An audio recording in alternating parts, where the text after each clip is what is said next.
এর আগে আপনাদের কেউ বলেনি এই সুস্বাদু নুডলসের রেসিপি। তো চলুন দেখে আসি কিভাবে আপনারা ঘরে বসে বানাতে পারবেন রেস্টুরেন্ট স্টাইলের নুডলস।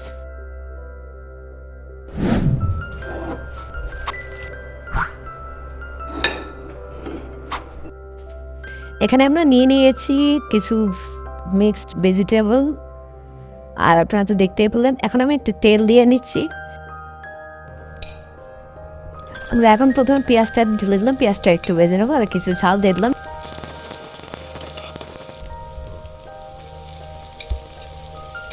এখন একটু গাজর দিয়ে দিলাম, গাজরটা হালকা হালকা ভেজে এটা যখন একটু হালকা সিদ্ধ মতো হয়ে যাবে তখন প্রথমে একটু তেল দিয়ে নিলাম।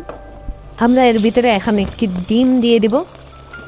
ডিমটা দিয়ে ডিমটি এখানে ভালো করে নেড়ে ভাজতে হবে। এখানে দিয়ে দিলাম নুডলসের মশলা।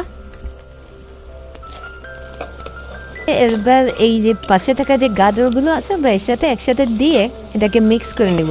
মিক্স করে এবার এটাকে এখানে আমরা নুডলসের যে মশলা আছে যে মশলাগুলো আমরা এর ভিতরে অ্যাড করে দিলাম, করে দিয়ে এর সাথে ভালো করে মিশিয়ে নেব।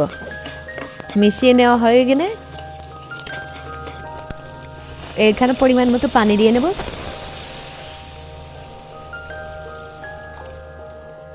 এখানে পানিটা দিয়ে দেবো। পানি দেওয়ার পরে এখানে আমরা 1 মিনিট মতো রেখে দেবো। 1 মিনিট রেখে দিলে যখন এটা একটু বলক চলে আসবে, মানে পানিটা একটু গরম হয়ে যাবে, এখন এখানে আমরা সয়া সস দিয়ে দেব।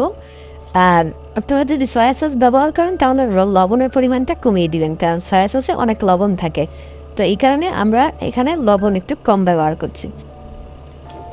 তারপরে আমরা এখানে নুডলসটা অ্যাড করে দিব।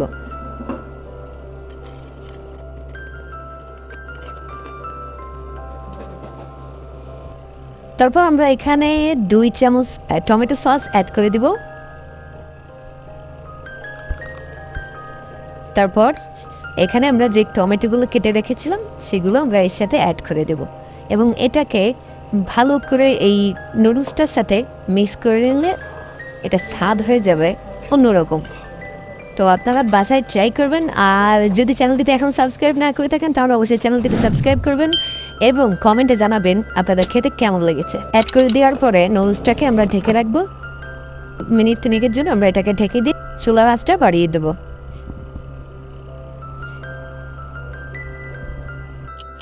এবার আমরা ঢাকনাটা উঠিয়ে মিনিট খানিক রাখবো, রেখে এরপরে আমরা পরিবেশনের জন্য এটাকে একটা প্লেটে অথবা অন্য কিছু কোনো পাত্রে আপনারা যেটা যার খুশি সেখানে বাড়বেন, বেড়ে নিয়ে এবার এটাকে পরিবেশন করবেন।